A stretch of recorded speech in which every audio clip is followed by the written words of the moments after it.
They say the best entrepreneurs are the ones who are able to identify a problem in society and provide a solution for it. And that is what this young project intern from Ghana, Bernard Obeng-Sackey, has been able to do through the creation of his company, Pyrosvane, and the launch of his app, Courie X. The Adisadel College alum and student of KNUST, or the Nkrumah University of Science and Technology, created CourieX to provide a solution to the challenges students face in knowing about their courses and beyond. But don't just take my word from it. Let's hear directly from Bernard himself in this video and share your thoughts after the video.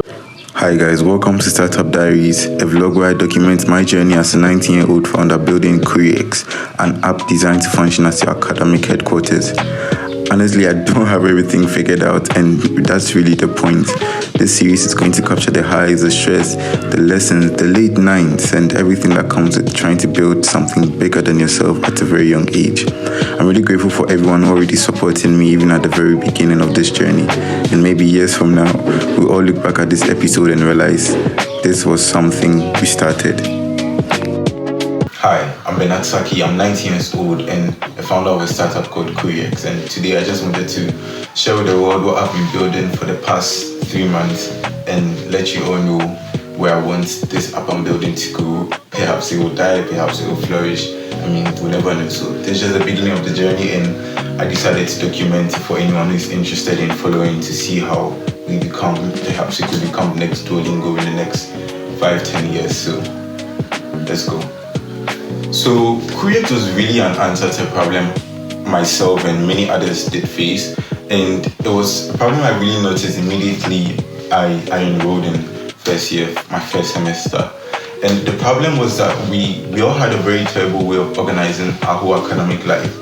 I felt like there was little priority given to structures that were supposed to help us be productive in the area of our academics. Like, I always try to use a scenario where you picture the health life, where you always want to work out, go to the gym, track your calories, track your sugar levels and all.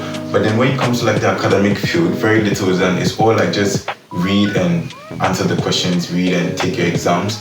But there's very little structure that are put in place to make sure that the whole process is very seamless and enjoyable and very productive. And that was a pain point that I really struggled with, and I did a lot of research to see what anybody is doing about it in the space, and I realized that not a lot of people were disturbed by it, but very little people were making the effort to do anything. So I just decided to solve that problem. So the idea of CourieX was first to be just an academic database. I really disliked the way we had very disorganized course materials. Some are in Telegram groups, some are in WhatsApp groups, some are in Google Drive. So the original intent of it was to just be an academic database where you could immediately just log in, sign up, log in, and then you choose the course you're in, the year you're in, and you get access to all your course materials without having to go through the hassle of going here and there. So that was the first idea of CourieX. I built the first prototype, and I did a lot of pitching. After I built the first prototype, I did a lot of pitching, so it was quite stressful because the relevance of it was going to be depend on how updated the course materials were. So for example, we had about, let's say, 13 engineering courses, and by the way, I'm a student of KNUST first year. So we had let's say 13 engineering courses, right? So I had to go to every course rep, that's the supervisor of the whole course, and ask for their course materials, and then I go back home and with my friend I just manually upload it one by one, trying to as much as possible segregate them into their respective courses. And so I had to go to chemical engineering, petroleum, computer, electrical, telecom. And even though the idea was good, it was extremely hard. It was very hard. It was very hard to first of all get very accurate data. Sometimes they'll log in and they'll say, oh yeah, I see this is not in, but we spent 4 hours trying to get all of that done, and then there are still some essential materials, some 1 or 2 materials that are not in, and it will just not make them come back because they feel like it's just an incomplete something. I did a lot of time, I spent a lot of time going class by class to pitch and in the first 2 weeks, I had about 260 signups. I thought it was good. Like according to the Lean Startup, early traction is a good sign of your startup idea. But then I immediately tried to I realized it was a high churn rate. That is basically like the number of people who stop using your product after like the first interface with it. And it started with a weekly user activity of like 100, and then in like the next 2 weeks they dropped to like 3 or 4 people just logging in daily to check out their course materials.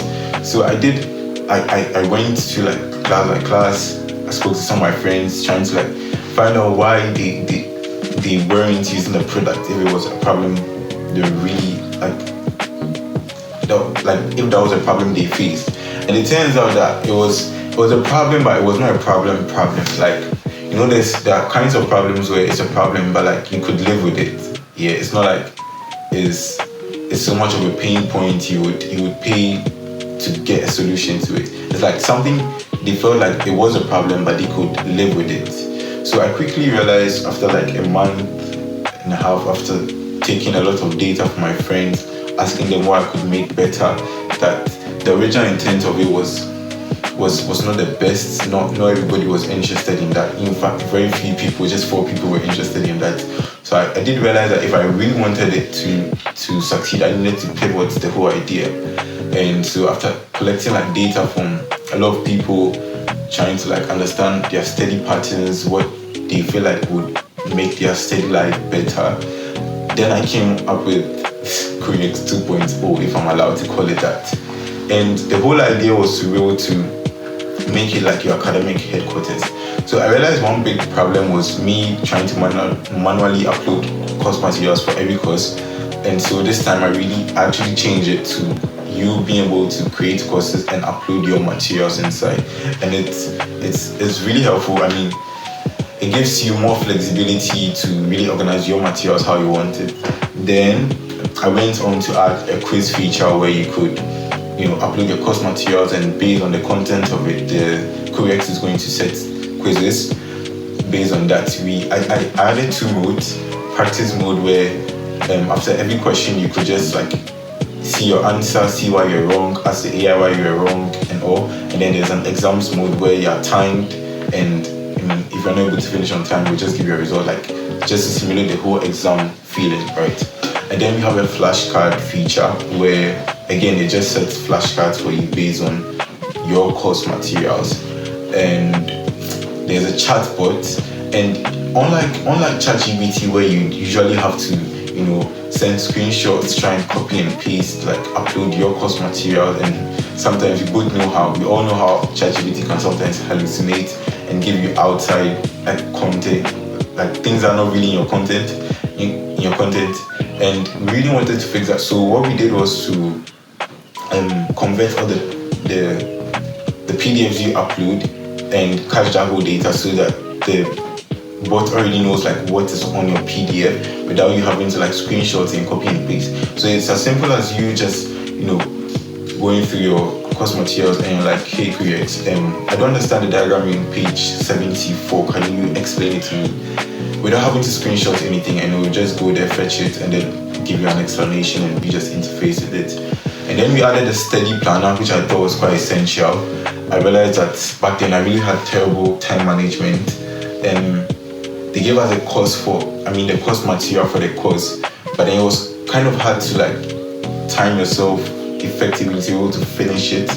And by the end of the course, so I added a study planner where you upload your course, you tell it the number of hours you want to study that particular course per day, the intensity of it, how confident you're already in that course material, and the examination date. So it would say a whole planner, which I've tested, and I believe that if you're able to like just stay consistent, it's very realistic.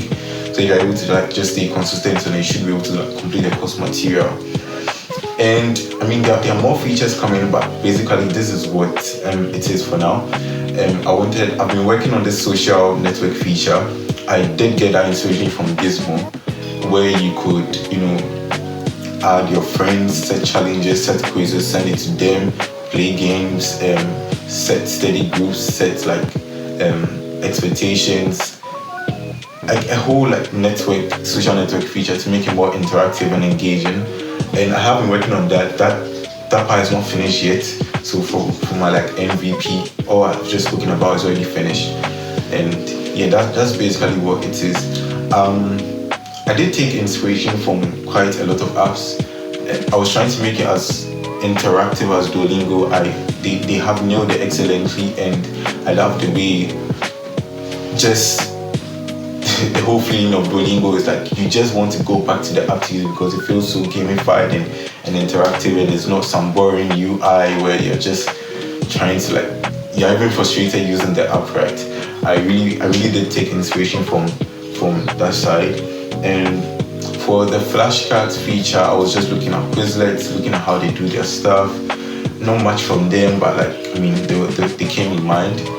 I did also take a lot of info from Gizmo, especially from their social network. I really love how they pull it off. And yeah, for the AI, obviously ChatGPT. So this is just the beginning of it. I'll do another explainer video documenting like what I've been doing. But then this is just the whole idea of CourieX. So CourieX is live. We launched it this Friday, and you could check it out www.CourieX.online. I'll just like put a link in the description and all. And you could check it out. There's an email and there's a WhatsApp number there. You could tell us what you think about it, because it's built by students for students. So the idea is to make it as flexible as possible for you, because like it's for you and I, right? So just check it out and let me know what you think. Let me know what you think like needs an improvement, what feature you would want to add, what feature you think is irrelevant, and then let's kind of like build a community where we are just doing it for ourselves and trying to grow. So I think that's all I have to say for now. I'll make other videos, as I said, explaining maybe a more detailed video of how I did it, what I'm doing, the bottlenecks, what next I'm working on, and yeah, so that's about it for now. I've created a Discord channel where I would want all of us to like join and share ideas and let us know how everybody feels about it too and how best we could use it. So for now, this is it. Again, I'm Bernard Obeng-Sackey, and yeah, thank you very much for following. So there you have it, guys. You heard directly from Bernard as to why he created Pyrosvin and also created CourieX, and then what he hopes to let the product achieve. Do let us know if you've already used the app. Do let us know if you are willing to test it out yourself. Kindly share your comments as well on what you feel this will do, and let's get interactive. Do follow him on his social media platforms. The link will be provided in the description below, and let's give him a huge round of applause for his achievement. It's been a pleasure doing this video for you. My name is James of TBS Lifestyle. Connect with us on Facebook, on Threads, on Instagram, and of course subscribe to our channel here on YouTube. It's been a pleasure bringing this video to you. At the same time, next time, more grease to your elbows, Bernard, and for any other entrepreneurs out there who are trying to make a difference to their innovative products. And if you have anyone in mind, do share with us. At the same time, next time, and bye for now.